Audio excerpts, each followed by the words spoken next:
휴먼 다큐 레전드 여행 드라마. 이 얼마나 아름다운 세상. 걸어서 저 하늘까지. 제이브 흐르는 강물처럼. 나 홀로 라오스 여행 52째 날. 사랑과 평화 그리고 전쟁과 자유. 1 첫 번째 단락. 오늘은 비행 사이에서 삼루아까지 걸어서 25km를 갔다.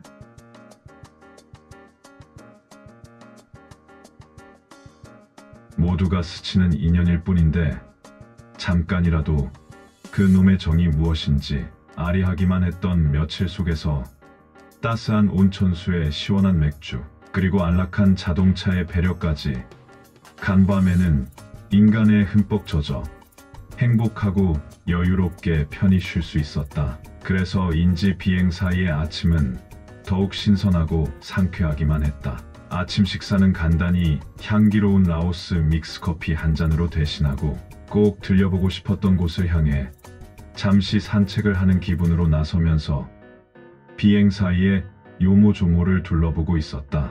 마을에서 조금 떨어진 뒤편으로 들어서니 약 50년 전 월남전 당시 라오스의 공산혁명군 최고의 교두보가 위치하고 있던 곳으로, 아직 곳곳에 그 전쟁의 상처의 흔적들이 고스란히 보존돼 있다는 곳에 도착하고 있었다. 그래서 주도로에서 한참을 벗어난 곳이지만 그냥 지나치지 못하고 일부러 찾아온 곳이 바로 여기였음인데, 겉으로 보기에는 그저 아담하고 평화롭기만 한 산골 마을의 평범한 풍경에 불과했지만 사실 이곳은 크고 작은 아름다운 석류동굴 속에 만들어진 군사시설로 50여 년 전 베트남 전쟁 시 라오스의 공산혁명군도 함께 전쟁에 참가, 오늘의 라오인민공화국이 있기까지 그 산시력화를 톡톡히 했던 곳으로, 나름대로 라오스인들에게는 이념과 의미가 깃들어 있는 역사의 현장이란 곳이었다.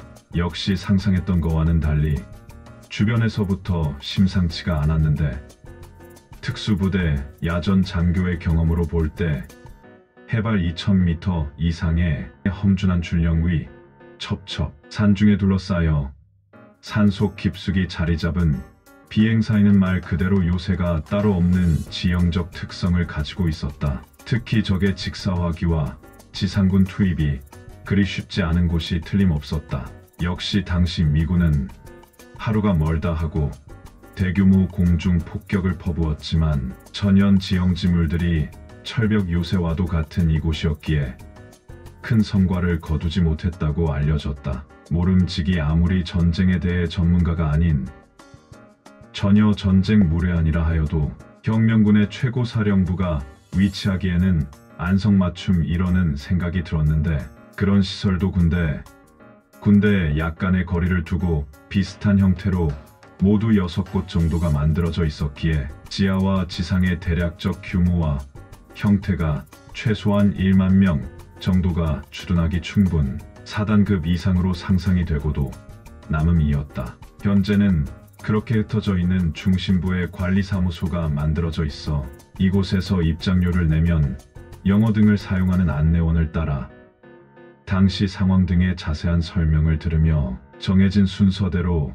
동굴 모두를 관람할 수 있는데, 무엇보다 절묘하게 은폐돼 있는 동굴 입구가 눈을 씻고 봐도 전혀 보이질 않았는데, 정말 여기에 그런 시설이 있었는가 싶은 의문이 들고 있었다. 숲을 헤치고 커다란 바위 틈 사이를 돌고 돌아서 코앞에 가까이 다가가서야 동굴 입구를 볼 수 있었는데, 더더욱 놀라운 것은 동굴마다 그 내부에는 당시 모습 그대로 돼 소작전 회의실과 집무실, 그리고 탄약고와 무기고, 그리고 지휘관 등의 내무반과 인민재판과 공연 및 연회장 등으로 사용할 수 있는 대형 광장에 외부인 등의 특별 숙박시설의 대피소까지, 실로 어마어마한 규모로 오밀조밀 천연석회 동굴 속에 종유석 사이 원형 그대로를 활용하여 만들어져 보존되어 있었다. 특히 동굴 속이라고 하기에 무색할 정도의 각종 시설들이 눈길을 끌었는데, 자가발전기를 비롯한 각종 조명과 가스 배출기와 난방시설의 상하수도까지 모두 갖추고 있는 것으로 보아 대규모 폭격은 물론 화성방전 등의 장기전에 대비했음을 엿볼 수 있었다.